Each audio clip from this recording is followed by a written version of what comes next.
Pero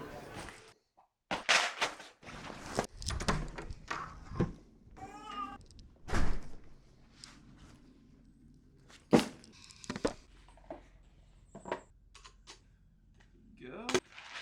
Oh yeah, there you go. Oh!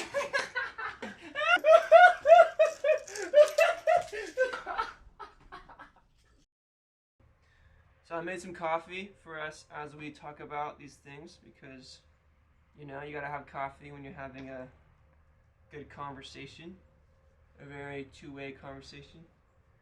Now I wish I could talk to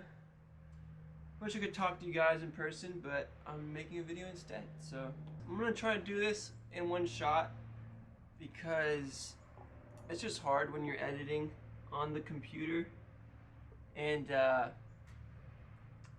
you just have to edit all the conversation. So let's see if we can give this one shot, eh?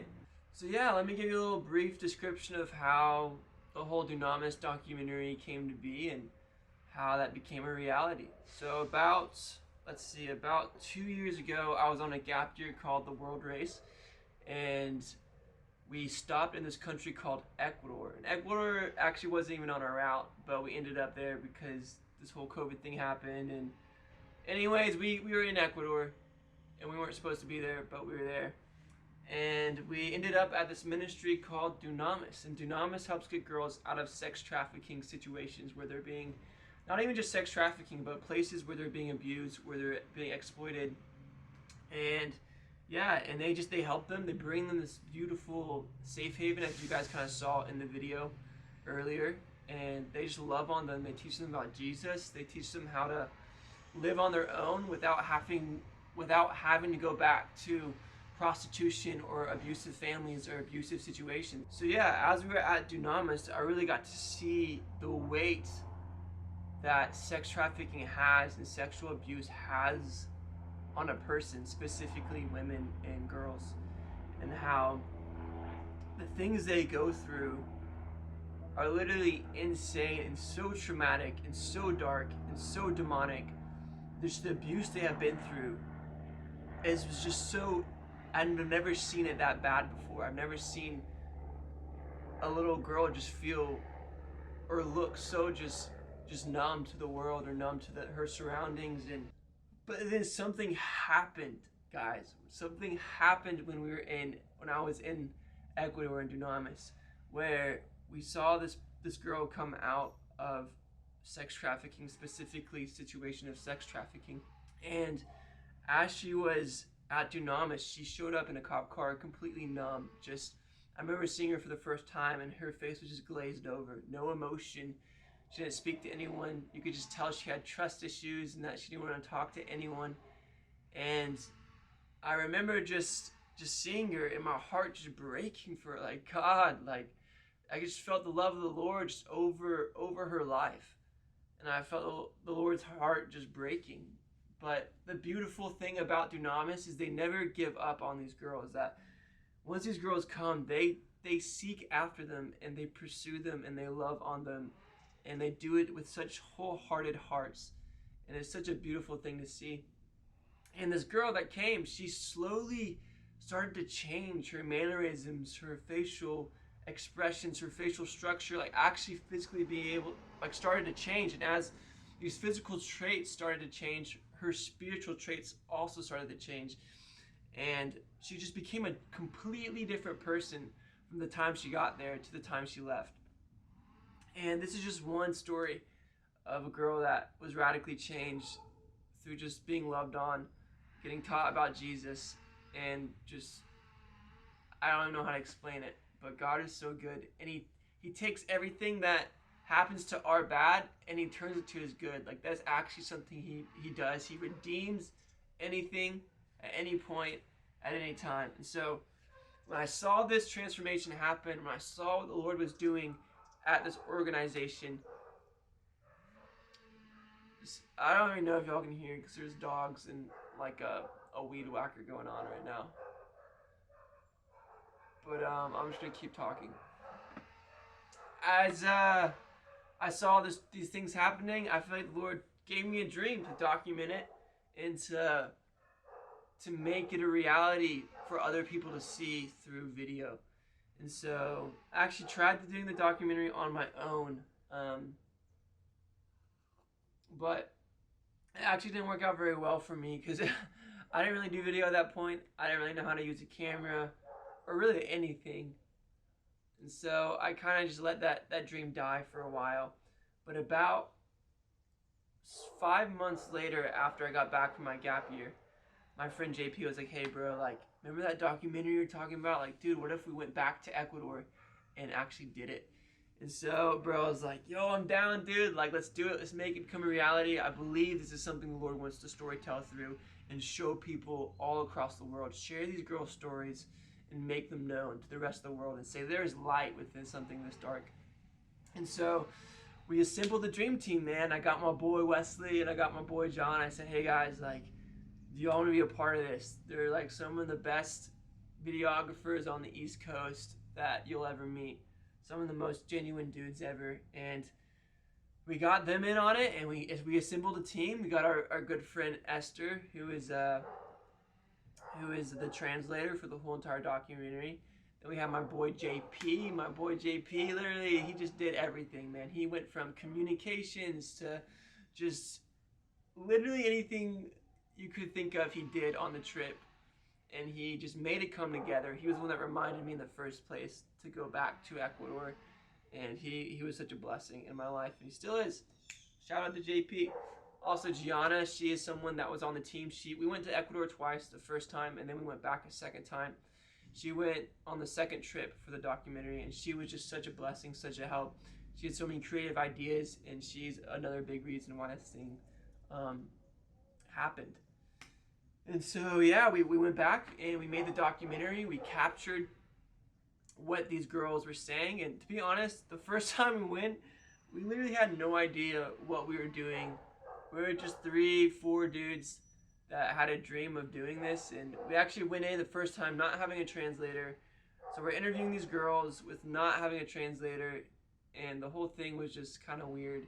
And we're like, God, like, we're supposed to, like, what are we supposed to be doing? We don't really know what these girls are saying. And so after we got home, we started translating some of the interviews, and my mind, guys, was just blown away by the vulnerability of these girls, what they were sharing to the camera, staring into the camera, and just sharing their hearts. And as my friend was translating it, I was like, guys, we got to go back, and we got to finish this documentary and make it what God has designed it to be. And so we went back a second time. We got all the B-roll we needed. We got all the shots we needed. And after leaving that trip, I was like, all right, we have a documentary. We can actually legit edit this thing, premiere it, and show it to the world. So we came back and we did the edit that summer. And that was the whole thing where we just kind of had all the footage. And we're like, how does this all fit together? Like, how does this create a story? So this guy named Bryce helped us really make the story come alive. And yeah, so we had the documentary. And on August 6th, I believe, it might have been the 7th, we premiered it at Free Chapel Midtown, which is a beautiful stage, which is a beautiful church in Atlanta where 500 people came to support us. And we got to premiere this thing, and it was so cool just being able to see these girls in Ecuador that had these stories, these traumatic things that have happened to them, but the Lord has come in and just redeemed so much of it. And we got to take this story and bring it to the rest of the world and say, this is who God is, this is who these girls are, and this is what he's doing to stop this thing called sex trafficking and sexual abuse. And so, yeah, it was a beautiful night. And something really cool that happened is a big reason why we did the documentary was to raise money for the second location. And so we got a little bit of money for the premiere on August 6th. But the funny part is, like, I think a couple of days after, the founder, Boris, shared the documentary at some random Baptist, like, in the middle of the mountains church. And these two old ladies each gave $30K for the new property on the coast so they can have another location. It cost $60K, and we reached that goal literally within a week. And so that was really insane. God just provide for this organization, and just I know the Lord wants that second location on the coast. And so yeah, guys, that's kind of all went down. It's a little very kind of long, brief story about my trip and how it all went. So all that being said, I want to share some new news with you guys, and it is that I'm moving to Africa. I'm moving to Eswatini, also called Swaziland. It was Swaziland, but then they changed their name to Eswatini.